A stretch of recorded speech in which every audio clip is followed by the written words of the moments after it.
પલસાણાના ટુંડી ગામે દ્વારકેશ સોસાયટીમાં ક્રિકેટ રમવા બાબતે ઝઘડો થતા એક્સ આર્મી મેન પુત્રએ 12 બોર બંદૂકથી ફાયરિંગ કરી 4 લોકોને ઇજાગ્રસ્ત કર્યા અને ઘટનાના પગલે સુરત જિલ્લા પોલીસે દોડતી થઈ।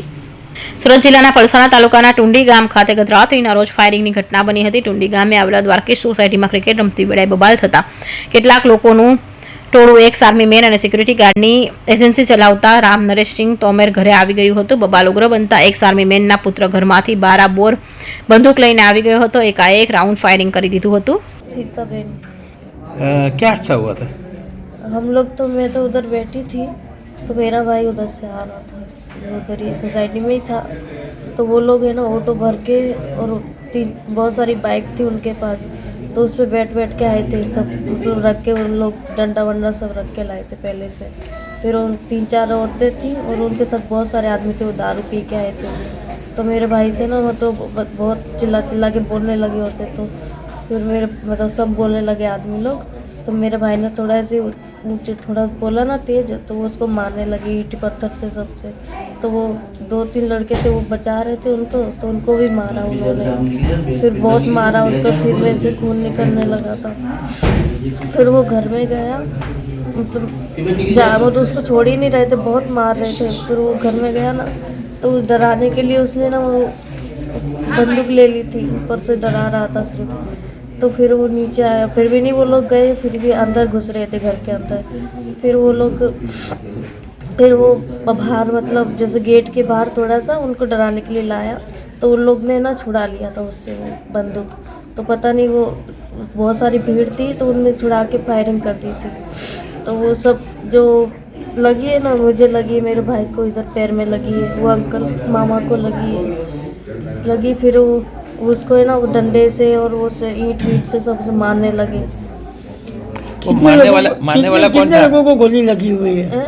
गोली कितने लोगों को लगी? हमारे 3 लोग को लगी है, हमारे साइड के। मारने वाला कौन था? मारने वाला कौन था? कि कौन मतलब किससे मारा था? फायरिंग किसने किया? सामने वाले ने। सामने वाला कौन था? नाम था? नाम नहीं पता मुझे, वो श्री कृष्णा सोसाइटी के थे, बहुत सारे लोग आए थे, कम से कम 30 से 40 लोग होंगे।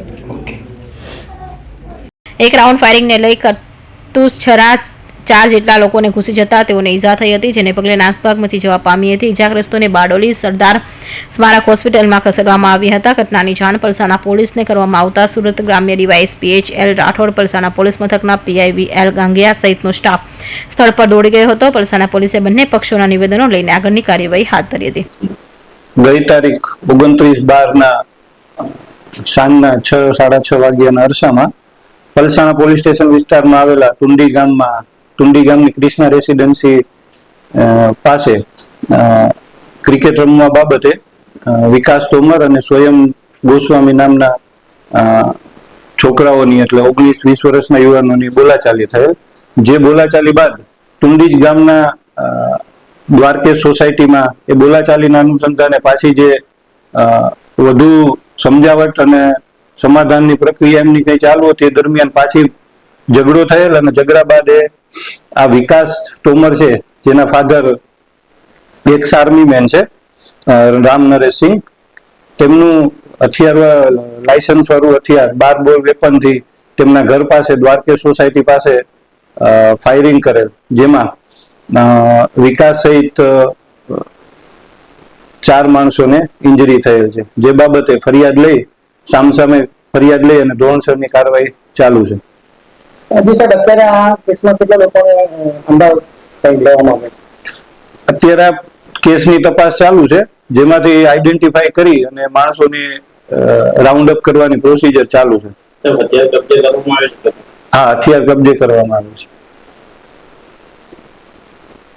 Suresh Rathod, TV news, Palsana.